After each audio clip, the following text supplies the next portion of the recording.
Ito ngayon nangyari mga kabomotsternings, yung kaganapan sa labas ng Senate of the Philippines. Almost or an hour na tayo na nandito ngayon dahil nga sa nangyaring ilang mga putok na baril na narinig natin sa ikalawang palapag ng Senado ng Pilipinas.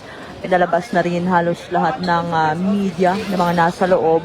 So yung mga natira na lang sa loob ay ang ilang mga senador ng Pilipinas. Kanina nakita natin dito pumasok si Secretary of Interior and Local Government John Vic Rimulya, and klinaro niya dito sa atin mga kabomotsternation na he is here to secure our senators as well as yung ilang mga individual pa na natitira sa loob, and he's not here to arrest Senator Ronald Bato de la Rosa.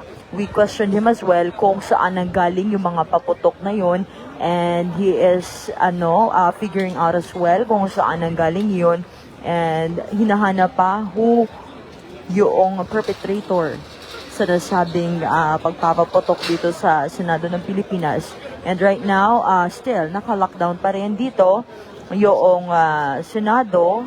We can see na ilang mga hanay na ng pulisya, yung mga nandito mga kabomotsternation, wearing their full armored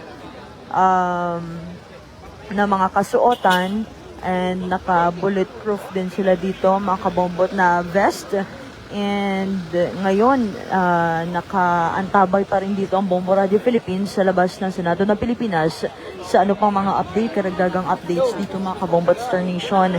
And as per Secretary of Interior and Local Government Rimulya, he did not confirm yet if mayroon bang mga casualty or injured doon sa nangyaring pagpapaputok sa